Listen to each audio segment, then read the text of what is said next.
Hello friends, Poppy's টুপ গার্ডেনে আপনাদের সবাইকে স্বাগত। আর এরকম ঠান্ডা ঠান্ডা ওয়েদারে আশা করছি আপনারা সবাই খুব ভালো আছেন, আর আমরাও আছি একরকম। তো এই ভিডিওটা আমি শ্যুট করা শুরু করেছিলাম গতকাল সকাল থেকে। আসলে সবসময় আমি আগের দিন ভিডিওটা শ্যুট করি, পরের দিন আপনাদের কাছে পৌঁছে দিই। তো সেরকমই এটা কালকে সকাল থেকে শুরু করেছিলাম। আর কালকে সকালের আবহাওয়াটা এত সুন্দর ছিল, ঘুম থেকে উঠে একদম ভোর ভোর দিকে একটু বৃষ্টি হয়েছিল, তারপরে কিন্তু আর বৃষ্টি ছিল না, তবে রোদও ছিল না, আর ভীষণ হাওয়া ছিল।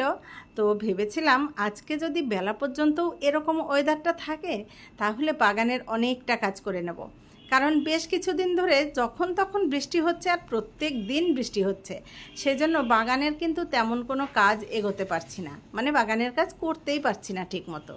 সেই কারণেই ভেবেছিলাম অনেক কাজ করব, কিন্তু সেও শেষ পর্যন্ত আর হলো না। আর কেন হলো না সেটা তো কিছুক্ষণ পরেই আপনারা বুঝতে পারবেন। তো যাই হোক, এই সময়টা আমি এসেছিলাম ফুল তুলতে বাগানে। আর ফুল তুলতে আসা মানেই খুঁটিয়ে খুঁটিয়ে বাগানের বিভিন্ন প্রান্তে একটু করে দেখা।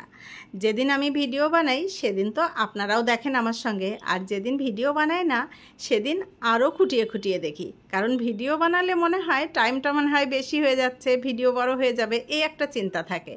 আর যদি ভিডিও না বানানো যায় তাহলে কিন্তু নিজের মতো করে একদম খুঁটিয়ে খুঁটিয়ে অনেকক্ষণ ধরে পুরো বাগানটা দেখি, তারপরে ফুল তুলে নিয়ে নিচে যাই।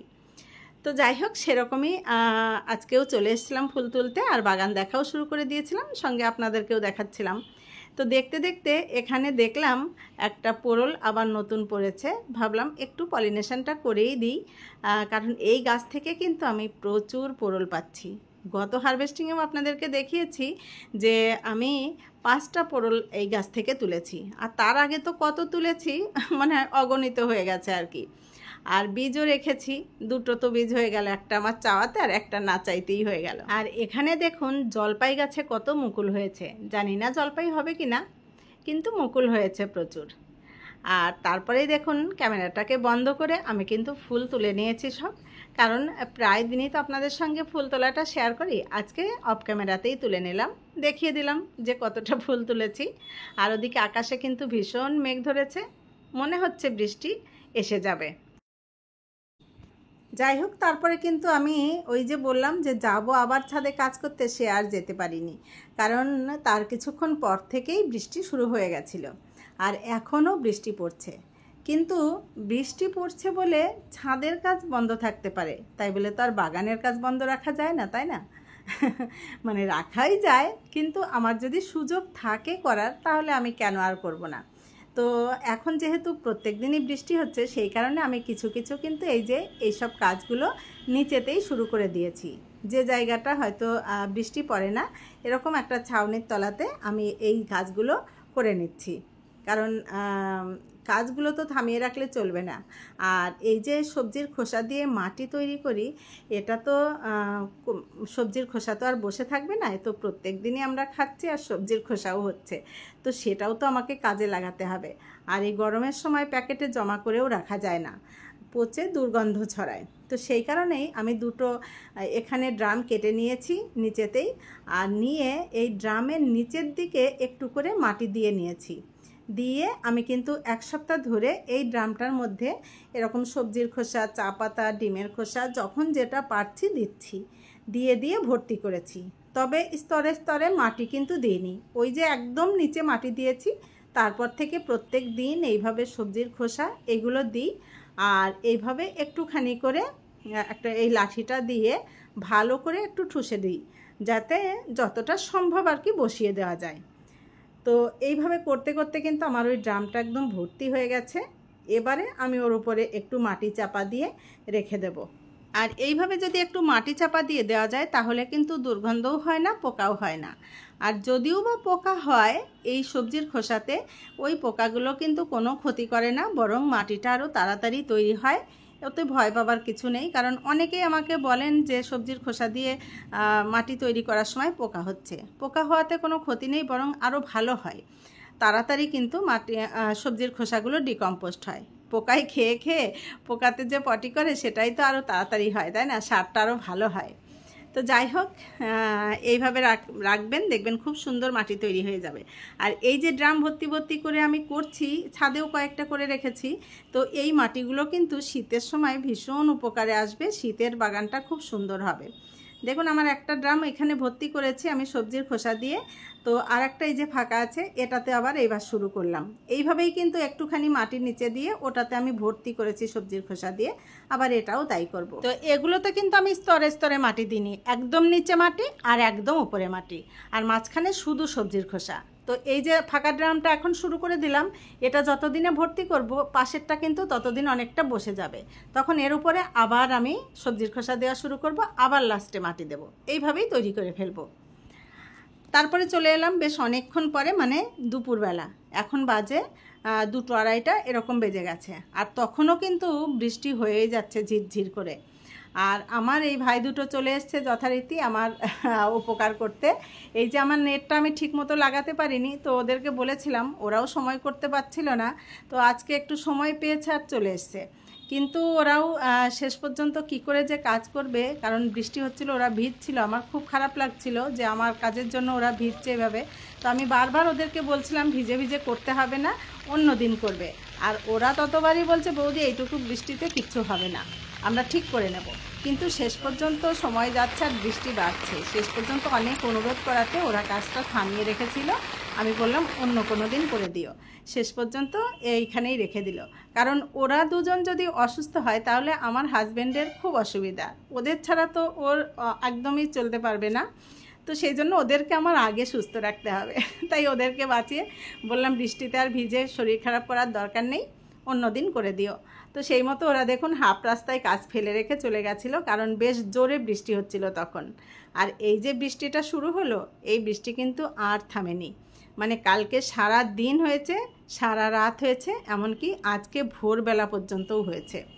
অগত্যা আমাকে ভিডিওটা এই পর্যন্তই স্টপ করতে হয়েছিল। তারপরে আবার এই যে আজকে সকালবেলা এসেছি, আর এই দেখুন ভোরবেলা যে বৃষ্টি হয়েছে তার নমুনা হচ্ছে এই যে ছাদ ভেজা আছে। তবে হ্যাঁ, এই ভোরবেলা বৃষ্টির পরে কিন্তু আর বৃষ্টি হয়নি। সকাল থেকে একটু বেলা বাড়তে বাড়তে একটু পরিষ্কার হয়েছে, হালকা একটু রোদও হচ্ছে আমাদের এখানে এখন, মানে আজকে একটু রোদও হলো অনেক দিন পরে ভালো। তো সকালের দিকে রোদ ছিল না, কিন্তু বেলা বাড়তে বাড়তে একটু রোদ হয়েছে।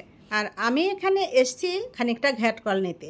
সকালবেলা কিন্তু আমি একবার ফুল তুলে নিয়েছি, পুজোর ফুলটা তুলে নিয়েছি, আর এখন এসছি কিছুটা ঘ্যাটকল নেব, কারণ আমার যে সবজি কাটে মাসির ঘ্যাটকলের বাটা খাওয়ার খুব শখ হয়েছে।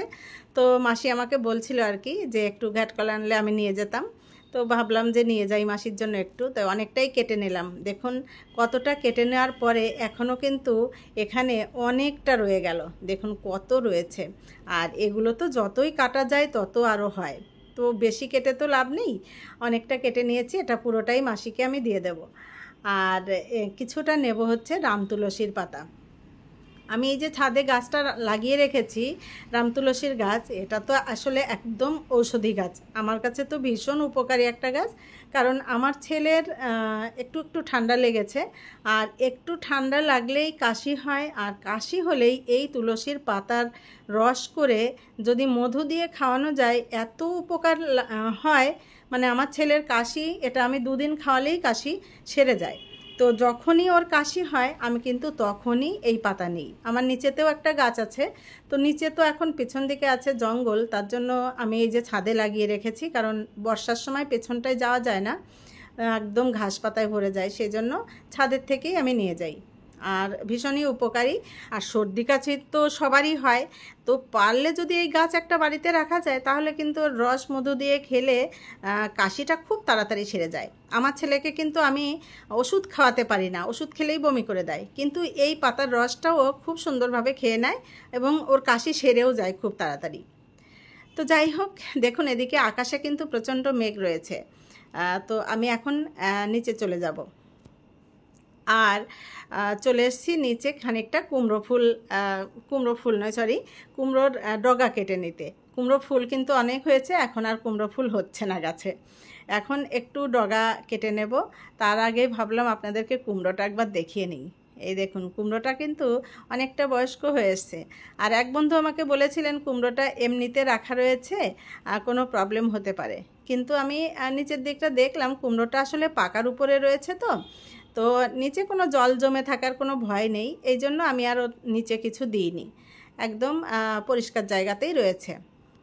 তো আজকে যে কুমড়োর ডগাগুলো আমি কেটে নেব, এটাও হচ্ছে আমি নিজে খাওয়ার জন্য নয়, এটা আমার এক বন্ধুকে দেব বলে কাটতে এসেছি। কিছুটা কুমড়োর ডগা আর কিছুটা পুঁইয়ের ডগা কেটে নেব। তো এখানে তো একটাই মাত্র কুমড়ো হলো, আর হলো না।